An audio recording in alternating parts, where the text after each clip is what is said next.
Hey guys, and welcome back to Betwixt the Books. Sorry that this reading roundtable is a little bit late. It was supposed to be last month, and now it's going to be showing up this month. But that does mean that you get double reading roundtable this month. This episode, which is an unthemed episode, where we're just bringing things that we've read recently to chat about. And then later in the month, if you wish to come back, we'll be talking about diverse speculative reads from across the board. So if you're a speculative person, that might be good to check out. But otherwise, this is Reading Roundtable. We bring on a couple of our bookish friends to chat books. It's pretty long-winded, but fun time. So grab something to drink, hang out, put us on your second monitor while you're doing something, because it's maybe not the most interesting to watch, but a good thing to listen to. As always, we'll go around, introduce ourselves, say a little bit about what we normally read, so maybe you can pinpoint whose reading taste aligns with your own, and then we'll go around again and talk about our books. As always, we start with the lovely Gretchen. Hi. I'm supposed to be half of this channel releasing my own books. I have had this problem for the last couple of months where I have not been able to finish a book. I have a bunch of audiobooks that I've started. I haven't been able to finish them. I haven't even been able to start a print or ebook. My brain has not been in that space. And so I will not have anything that I finished today either. But I have something that's been really interesting and in the zeitgeist about true crime that I really want to talk about in terms of genre studies and some interesting things that I've been thinking about. Because if you've seen some of my other true crime videos, like the one about the Delphi murders that I did, I'm very interested in how we talk about true crime. In the different podcast, documentary, book spaces. So I'm going to be doing true crime today, but when I am reviewing on the channel, it's normally contemporary romance with some American history thrown in. Thought I was going to talk about American history today before I changed my mind, so I did wear my Spilling the Tea since 1773 shirt. So now I'm not thematic, but I just want to say that I love this shirt. So that's me. All right. I think I'm second in this iteration. I'm Taylor. I'm always delighted to be here, and I am keeping my tea nice and safe from Gretchen. No spilling. I'm not risking it. I am here primarily to talk about the queer horror I've been reading. Primarily, I just recently finished Chuck Tingle's Bury Your Gaze, and I am currently reading Brainworms by Alison Rumfitt. I'm also going to be talking about the newest book I have read in my long-running Patrick O'Brien Napoleonic War series. Good times. And Erica, I am bringing a bit of pulp fantasy to the table. Reading Time of the Twins by Weiss and Hickman, Dragonlance novels for those who are aware. They are D&D novels. They read like it, which is delightful in its own way. But yeah, that's what I'm bringing to the table today, because I haven't stopped thinking about D&D settings since 2023, and for those in the know, they know why. So yeah. Thank you, Larian. In case you saw our AO3 for a non-knower, and you heard me talk a lot about Baldur's Gate 3 and how much of that game I play and how much I love it, it's Erica's fault. You're welcome. I hear so many interesting stories, Erica. Thank you so much for your work. Time. Anyway, books. And then, hi, I'm Michaela. A lot of reading in the game. Yeah, there is reading in the game. You do read. And do math. Really. I am normally reading a lot of queer books, a lot of speculative books. My house is usually horror, but since Taylor is bringing horror today, I will be talking about some science fiction that I read recently. That is a new release that just came out last month, so it's topical if you are interested in picking up that one. And if you're interested in alternate realities / light sci-fi thriller type things. So yeah, I'll talk about that. So just a shout out that I was going to talk about a biography that I started about Public Universal Friend, which is a non-binary Quaker-esque preacher that started preaching in 1776 when they almost died in one of the many diseases going around in 1776. And somehow like survived something they thought they were going to die from, and everyone thought they were going to die from, and like emerged saying that God had given them a vision that they were neither man nor woman. And they started preaching their own like version of like the Quaker Christian style faith. Super interesting, and also super annoying to me that despite how much I have read about this period, I had not really ever heard about this person. There is a fairly new biography about them that has come out, and if you're interested, I do recommend it. However, I didn't get more than like 15% of the way into it before it had to go back to the library, and so I have no like real substantive thoughts about it other than I am excited to learn more about this really incredible story. What I am going to talk about today, ostensibly, is through the book Raised by a Serial Killer, Discovering the Truth About My Father by April Balacio. So one of the things to know about this is in terms of things I finished. April and a podcaster put together a podcast called The Clearing, which is done, has been completed, and it's like kind of like the work that April like kind of like got April into writing the book. And in that one, it is April discovering like the truth about her father, who was the serial killer Edward Wayne Edwards. He is most famous for these murders called the Lover's Lane or Sweetheart murders. The Sweetheart murders, sorry, Lover's Lane is different. Sweetheart murders is his. But obviously he like murdered other people. And basically April, his daughter, is the one who got him caught for that, because she started thinking, you know, she grew up with this person and she just kind of started thinking, she was convinced basically that her father had done something bad.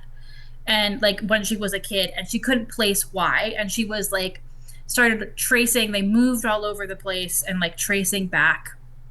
And that's really the story of The Clearing, is how she's going on this journey to different places that they lived as kids and like looking up cold cases.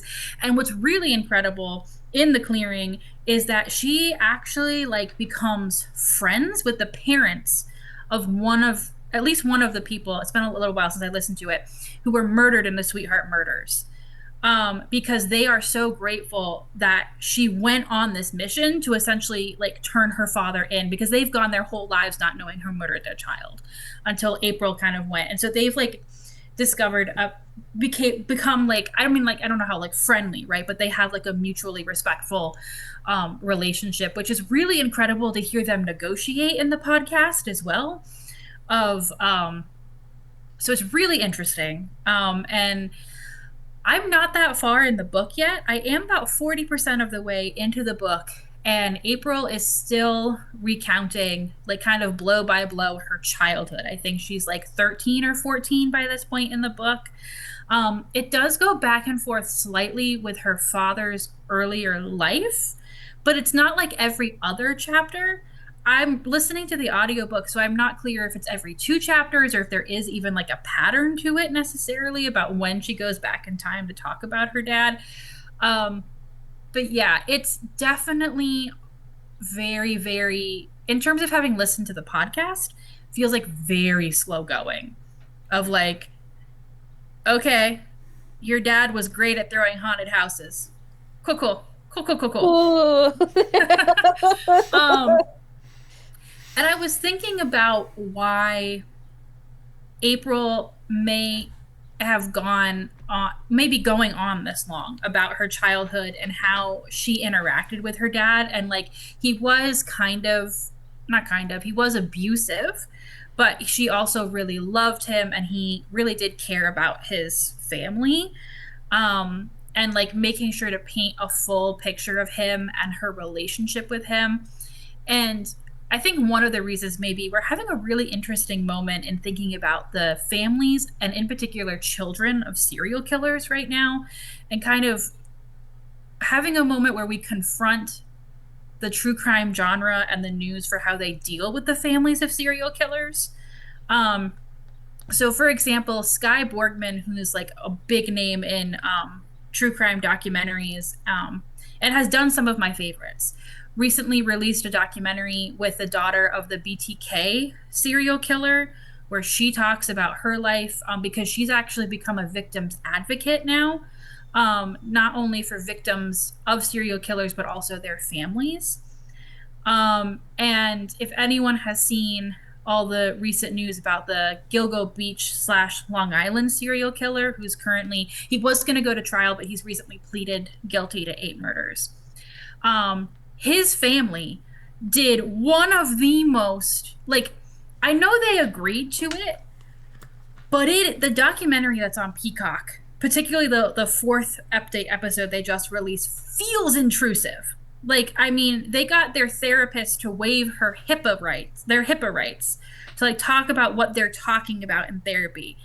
And like, it's super weird because like Rex Hewerman, the Long Island serial killer, is like a part of the documentary because he calls them from jail because he's still like talk. It is it is I've never seen something like that, particularly that fourth episode. The first 3 episodes, it's just like, his wife and his kids, particularly. And in the first 3 episodes, you can really see that his daughter is coming to terms with the fact that her father, like, is trying to figure out how to come to terms with the fact that her father is a serial killer. And meanwhile, his wife is just like, I mean, she just can't wrap her head around it. And it's a really interesting discussion if you put these 3 different cases together, like April and the way that her mom is and her family is, the BTK killer's family, and now the Gilgo Beach family. Like, the dynamics, how these men have treated their wives and how they've selected wives that won't question them. Because a big thing that's always asked of these families is, how did you not know? Right? Yeah. How did you not know? You must be complicit. And there's scenes in the Gilgo Beach killer documentary, particularly, where the press is following them around, standing on the public sidewalk outside of their house, screaming at them. How could you not know? Did you know? Were you complicit? That type of a thing. I mean, in so many cases, it's the normal systems of patriarchy and abuse. Yeah. And I think that it's really interesting that, like, we've had the change in the documentaries of, like, going from, I mean, people like Gilgo, not as much BTK, but some, like, they targeted, particularly Gilgo, targeted sex workers, right? Because no one came looking for them afterward, right? Yeah. And the way that they were treated, like, the press didn't even run stories really about their disappearance, right? Because they weren't considered. And to now, when we have, like, there's such a, you even hear, like, the cops who have been, like, clearly media trained in these documentaries, these, like, old white dudes who worked the original cases, like, we didn't give up on people just because they were prostitutes. And I'm like, okay, sure, Dan. Don't with me on this. But, like, we've trained, we've changed in these true crime documentaries how we talk about those women, and, like, they're in a good way, right? But we still have in these documentaries and in the news, like, oh, well, clearly his wife knew, right? Oh, like, clearly she had to have been involved. She had to have been complicit, because how can you live in the house and not know, when they've said the whole time that, like, Rex Hewerman was committing these murders in a room in the basement that his wife was not allowed to go in. And she never went in because she was, like, trained by him not to do that. Yeah. And he committed all the murders when they were on vacation. So she wasn't even in the house. But anyway. Sorry, I just want to add that while this isn't a topic I fully remember and can't really discuss with the same familiarity that you have, it might be worth considering looking into the toy box killer, because while that's, like, really upsetting as a story, he raised a daughter in, like, a single parent home, and this daughter both at one point reported him to the police and nothing came of it. And ultimately, she started working to assist him in bringing in people. Yeah. And I will So say, the yeah, nature of that coercion being very complicated, yeah. and I think you just might find that an interesting thing to look into. Yeah. No, and I mean, there certainly have also been cases where the wife or the partner, in some cases, has been complicit. Absolutely. Mhm. I don't want to No, say that that's not well, true, yes, but but even then, like, that is a complicated yeah. thing to exist in. Yeah. And that's what's really, I think, interesting to me about, I am very interested in true crime as a genre and how we do ethical true crime, because there Yeah. is a benefit to true crime. Like, the number of women who have said that they have been able to actually recognize a domestic violence situation before it got deadly, either for themselves or for someone that they know, has sharply risen because of the way that we now talk about like this type of thing, where before it was like, oh, we know that you're being hit, but like it's behind closed doors, so nobody cares, right? And so there's also a benefit to like being prepared and knowing, and you know there's been a lot of stuff recently done with missing and murdered Indigenous women and people to like raise awareness for how many people just in Alaska alone go missing and no one cares. So there is like a benefit to this. um but the sensationalism, the way that we forget victims, sensationalize the killers, there's like a lot that could be said about that. Other people have said it better than me. I've said it in other videos. But yeah, so this was just something that I think has been very interesting to me, how the families are treated, because they don't often show up in the stories necessarily, except to say that they were there and then they never spoke to the media or something. Like, and the daughter of the BTK killer, whose name I cannot remember at this point, says something really interesting. Like, they are victims.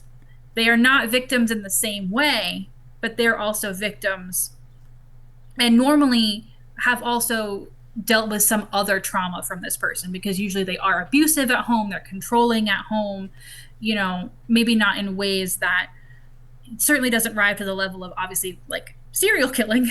um but yeah, so I don't know, I just think it's a really interesting moment with all of these things kind of happening at kind of the same time. It's like clearly a moment in true crime where we're like confronting this a little bit more.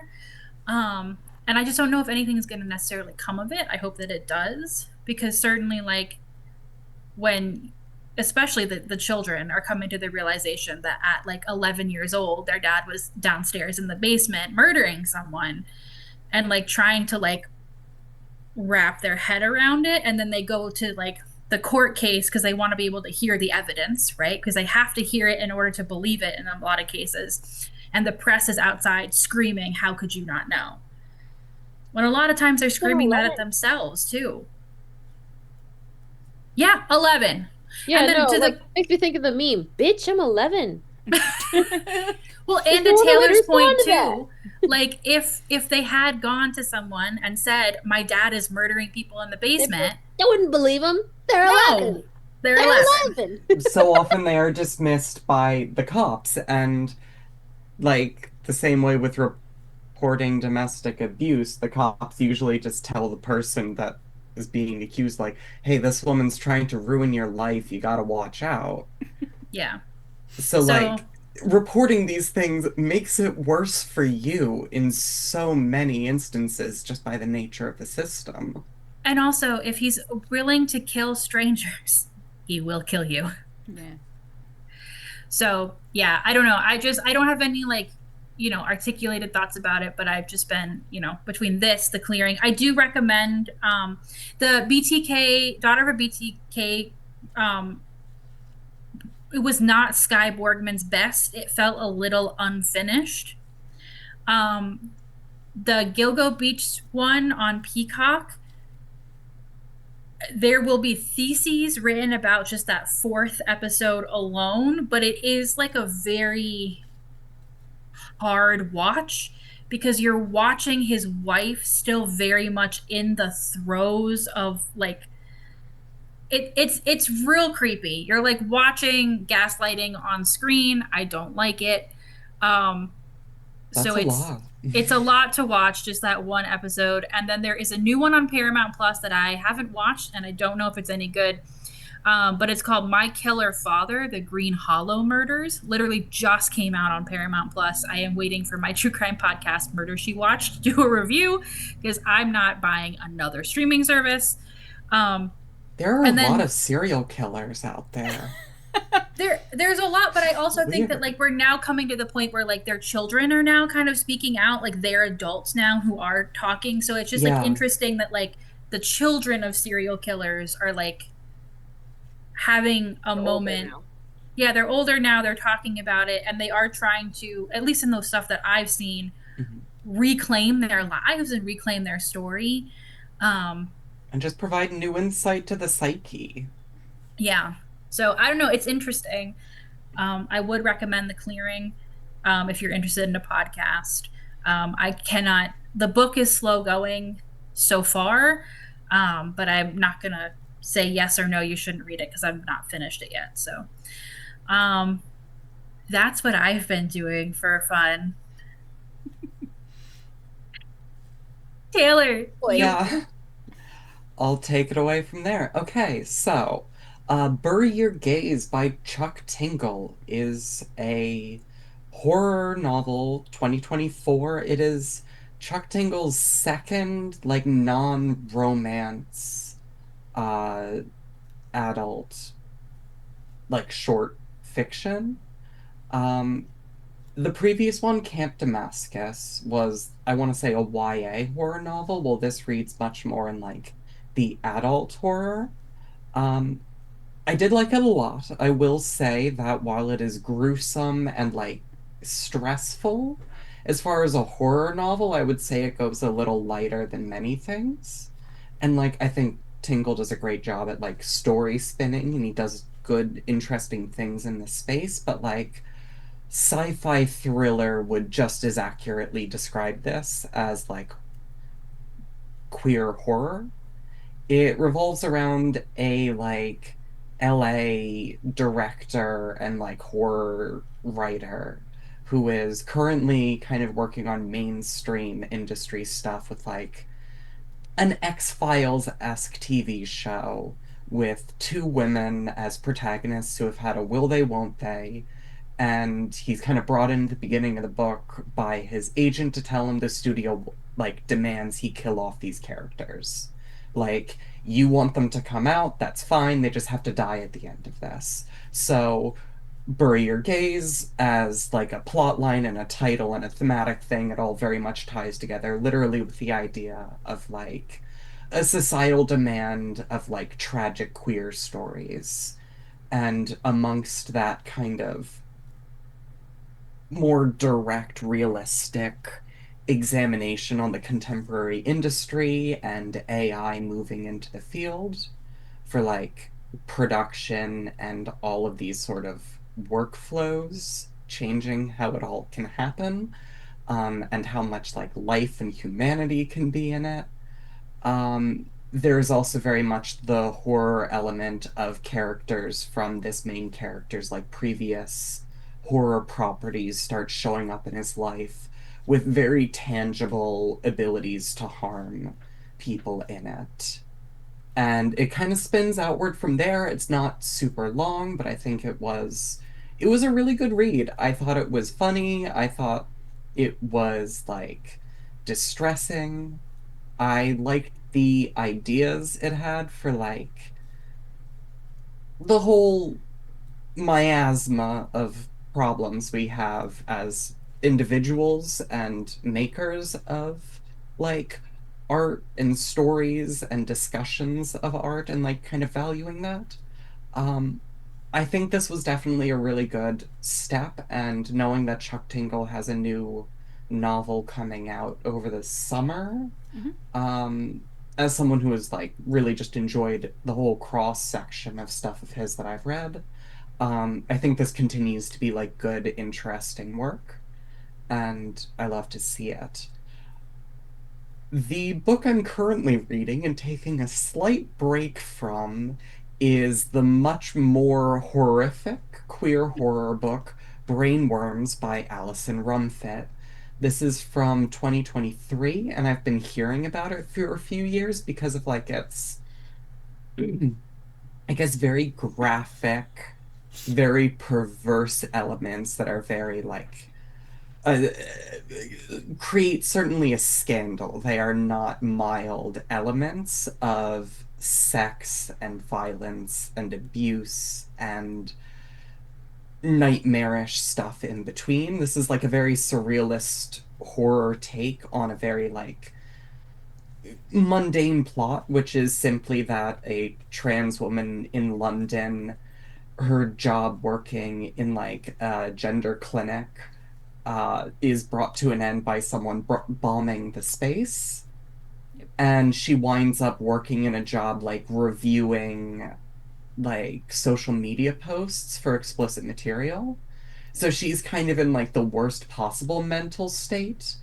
And it kind of tangles up in a romance with a character in the club scene that she gets into, and it deals very much with being online and social media, and I guess a social and individual kind of tension between personal sexual exploration and desire, like the more fringe elements of that, and I think the political climate of the world and like definitely contemporary London. So while unnatural, like Brainworms as a title is like both like, oh yeah, you spend too much time online, brainworms, but like it is definitely trying to make that more literal.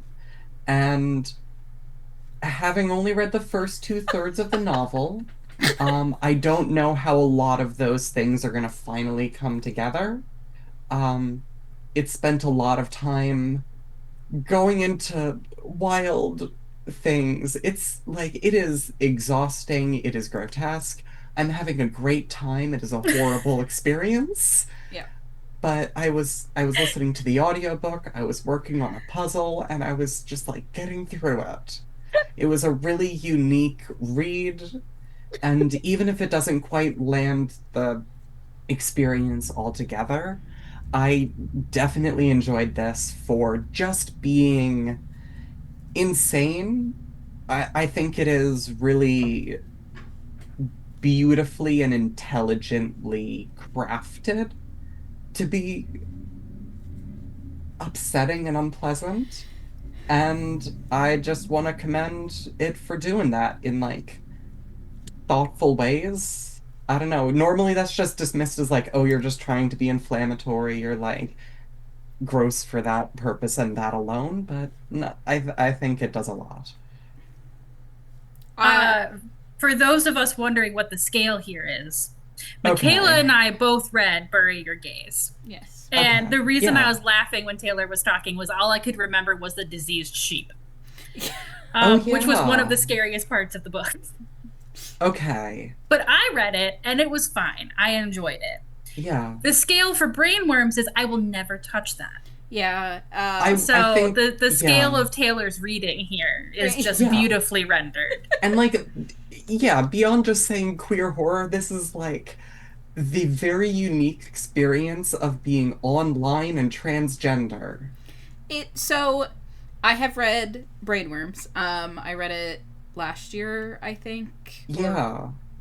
maybe actually I think it was September of the year before last year. Because it was a purple book that I read for my Rainbow TBR challenge when I started that, which was September of 2024.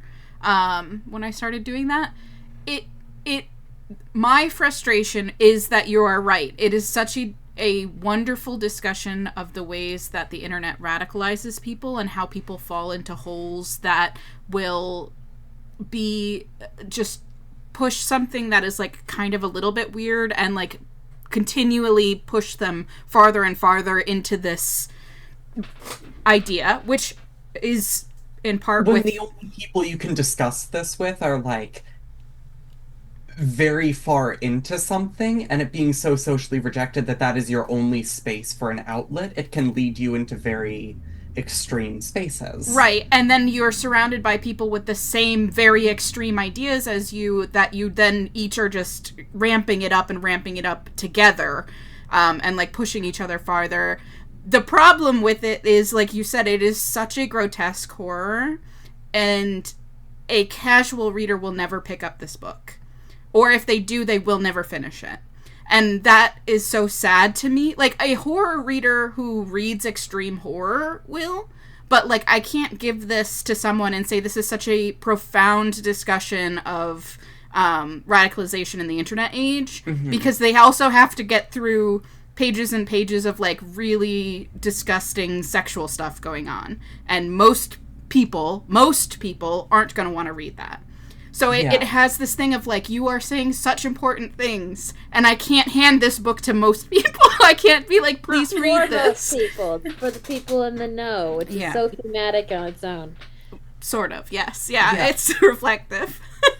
I am really drawn to work that is in some way hostile to the experience of participating in it.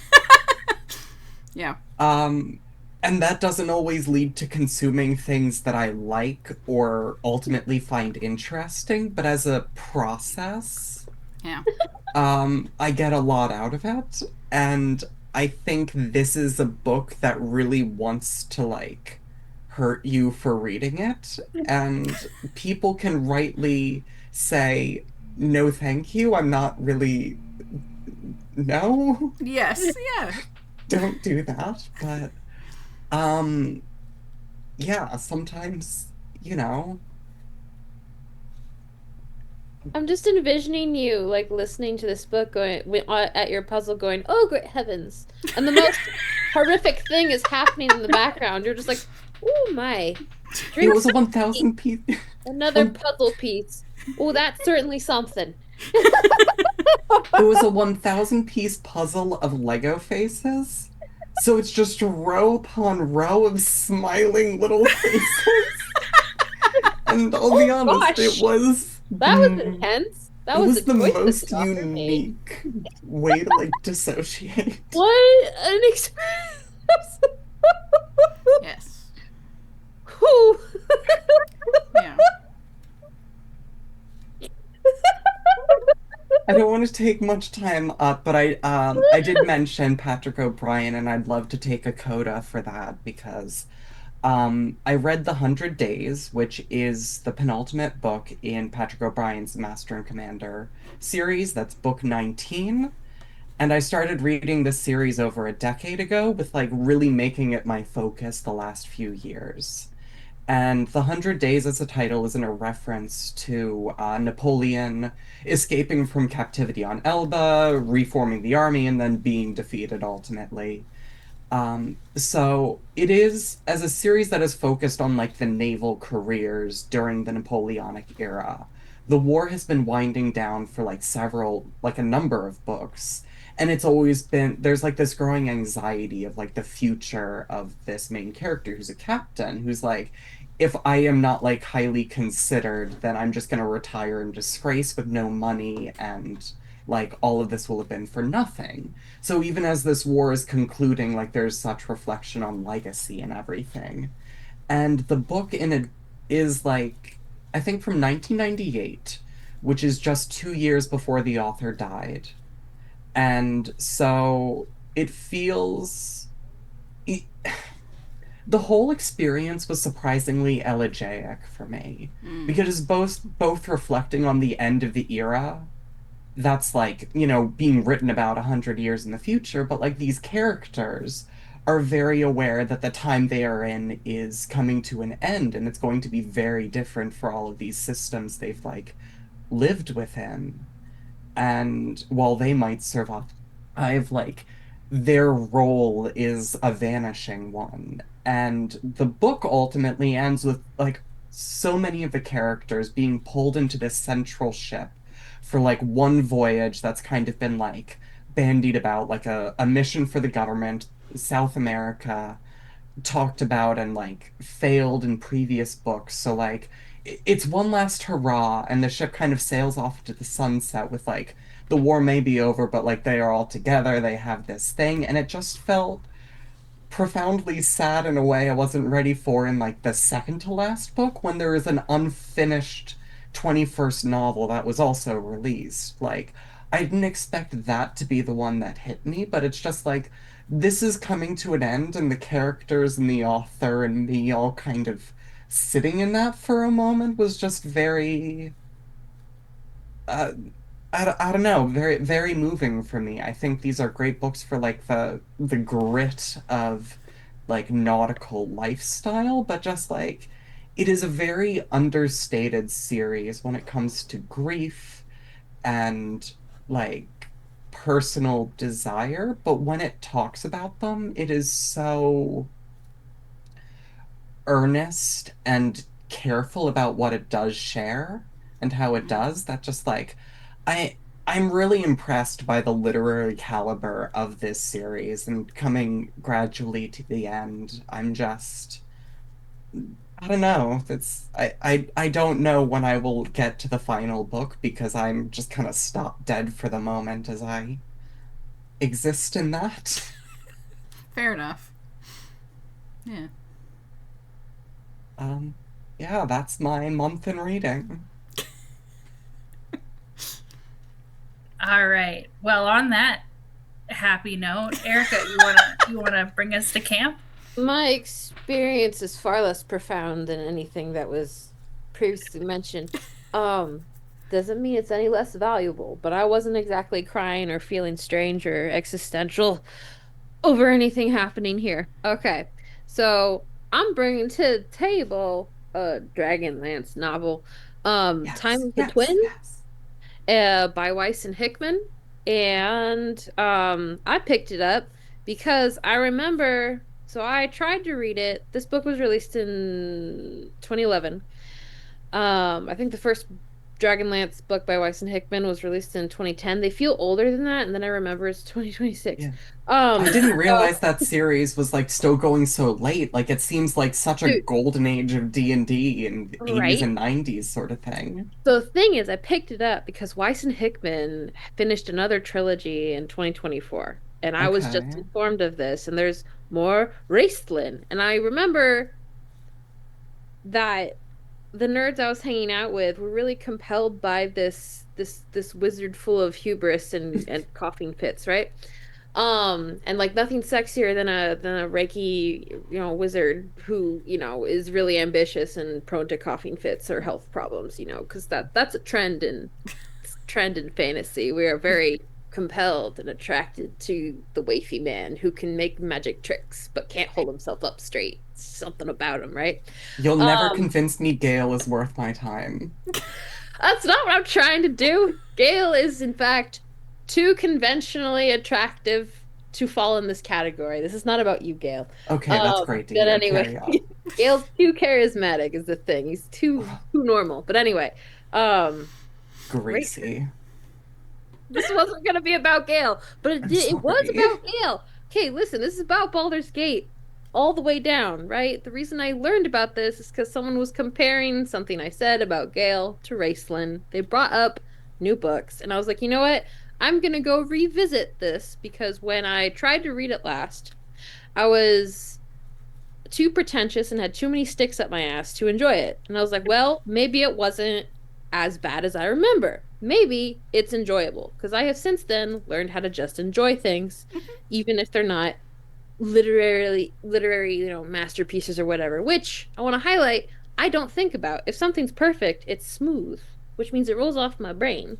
If something is imperfect but compelling, I'm going to be thinking about it more. So like Yeah. there's this tension I've been playing Mm-hmm. with my experience with media, right? So I go back to Time of the Twins because I remember reading it and going, ew, garbage. Picked it up again. It's not like awesome, like, but it's fun. And I can see the parts where I, as a reader when I was younger and way more sensitive to prose, partly for reading disability reasons, partly because I had to stick up my ass. There's a lot going on there. Um, and I'm reading it and I'm like, oh, this is more enjoyable than I remember it being. it's not very often that I'll go back to something that I read when I was younger, and it is more enjoyable now than it was back then. Not because it's better, but because I, as a person, am better. I'm a better person. Um, the Dritz novels never got better. I just want to they got worse. But these ones, they got better. I just need to take a moment to dunk on Salvador for a second because And everyone talks about Dritz. why? Anyway, can we please stop talking about all these weird kinks you have that I know are kinks? But moving on. To the actual book itself, it follows these problematic twins, time of the twins. They were doing weird and listen, so Game of Thrones, they set the threshold for weird twins, right? Twins that had weird codependent Okay. problematic relationships, right? These ones are like they're not up there, but they're up here. You know, they're just the codependent language that I never picked up on when I was younger. It's a lot. How dependent they are on each other and how weird they are about each other, it's a lot. And it is the point of both of those characters is that they are extremely weird about each other. It is not normal. It is very codependent. It's not sexual, but it wouldn't take that much imagination to make it that. Let's just go with that. Like, it doesn't even need to be at that stage. Doesn't no, they're more they don't need to have sex to be the strange toxic codependent unit that they are that affects the entire universe that they're in. And so I've been enjoying this book as a not only is it like kind of an illustration of how I as a reader and enjoyer of life have gotten better at doing that. I can just have fun without being like, oh, this was kind of like an awkward transition, or like they tried to do X but they didn't quite make it. Don't care. That's not the point. The point is to have fun. I'm trying to have fun. I made it 70% of the way through Time of the Twins. I meant to complete it, but I didn't realize I couldn't read in the car anymore because I was driving a lot. This last month. As Gretchen knows, because Gretchen was there for part of it. But I'm having fun. And also didn't realize that toxic codependent twins were such a staple in the fantasy genre. You know, I didn't know that. I don't know why I didn't know that. I was more of a sci-fi reader growing up, actually. I realized than fantasy. So going back to these core units of paperback trash, some might refer to them as, has been actually really illuminating. I will definitely finish this trilogy because I think I stopped midway through the second book ages ago. And I'm doing that in preparation to read the trilogy that just came out, 2024, Dragonlance Destinies that Margaret and Weiss wrote, because there's more Raceland, there's more of it, there's more going on. More strange nonsense between the twins. As I go back to this and then read more of it than I had exposure to in the past, I'll be able to fully articulate why I think these twins are actually weirder than the Lannisters. That is a claim I'm making. I believe I will be able to still say that when I'm done. Have you read the Tamsin Muir's Gideon books? I have not read that one. No. Okay, because that's got some really toxic codependent twins in it, and I really want to know space for it. And that's kind of in the sci-fi. We need to create a scale of toxic codependent twin relationships. Yeah, it might be a grid, like a political chart. A full analysis of this weird thing that fantasy has about We're going to have to talk about this later. We'll circle back after this. That's my I have nothing to add to that except I thought the Lannisters were bad. I'm willing to place money that Weiss and Hickman's twins are worse as people just in the ecosystem of their relationship. I'm gonna say these twins are worse. Okay. Yeah, the Lannisters made each other better people, so that's already. Listen, their relationship was more conducive to their goals than these two, okay? They actually got along. It's Like, true. they knew what they were about. They knew who they were to each other. Whereas these brothers are just, yeah, I refuse. Anyway, it's weirder, and they don't have sex. That's all I have to say about that. Well, I can't wait for the deep dive we all work together on. Yeah, we'll bring Erica back for a special episode, literally Weird, just problematic, titled but "Weird Weird Twins," Mhm. Yeah. and We'll all be it'll wearing lab just coats. it'll just be us, just like in the audience as Erica lectures to us. Yes. We need a video essay fully on weird twins and fantasy. There's so much material, turns out. I had no idea. Entire subgenre. It is! Yeah. Yeah. That's all. I don't think any of those authors are ever twins, so like we really Okay. could get into it. No, wait. Okay, so you Unless they aware, are. Taylor? Maybe Taylor's aware. Are you aware of the strange niche Russian musical for Dragonlance called The No. Last Trial? No, I didn't. It I didn't makes know it you worse Yes. because the actors won't stop touching each other. Well, it's a musical. It's Everyone's okay, effusive. there is a musical that's been going on for I don't know how many years now, and it keeps getting produced because people keep coming. 'Cause Yeah.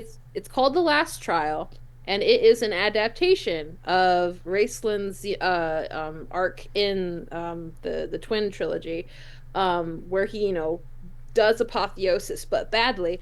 And there's casualties along the way. I say it like it's not the entire universe.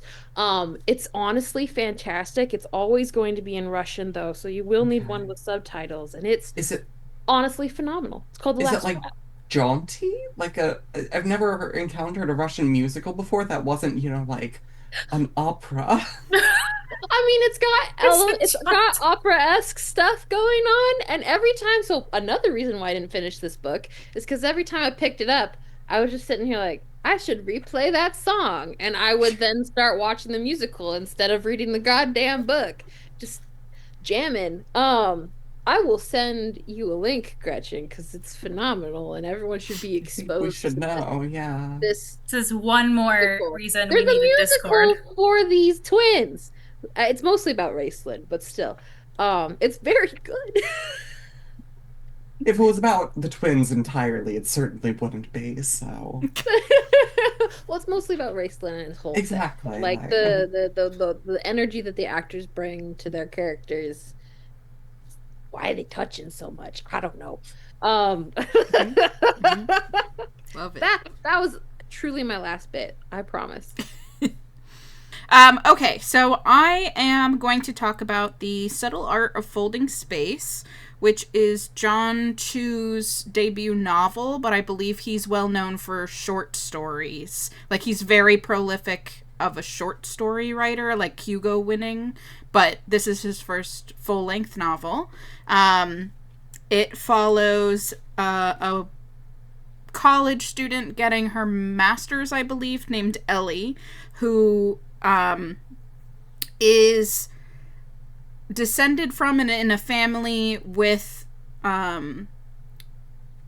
almost everybody in there who have the ability to get into this space called the Skunk Works, which is like the physics back door that keeps all of our universes working.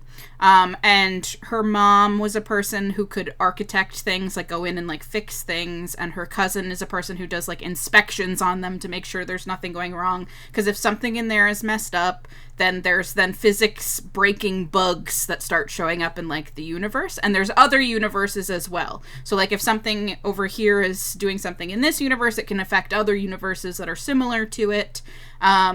I talked about Water Moon a couple of months ago on one of these, I believe, and this has a similar vibe of like people who are constantly going from place to place in like weird surreal sort of experiences, because there's a point where they have to go to like an archive that has a whole bunch of information, but the archive isn't in 3D, it's in like 4D, and Ellie is not used to going into that sort of space because she's not like fully working for the organizations that do stuff in the Skunk Works. She's just been brought along by her mom for a lot of things. So while she has the ability to do stuff and she is very good at what she does, she's not like used to it necessarily. She's still trying to get her master's degree. It opens up with her cousin bringing her to this place in the Skunk Works because he's found something that is not supposed to be there. He's like, this is somebody has constructed this thing in the Skunk Works. I don't know what it does. Can you look at it? Because her mom is currently in a coma, and her mom is like the best of everybody.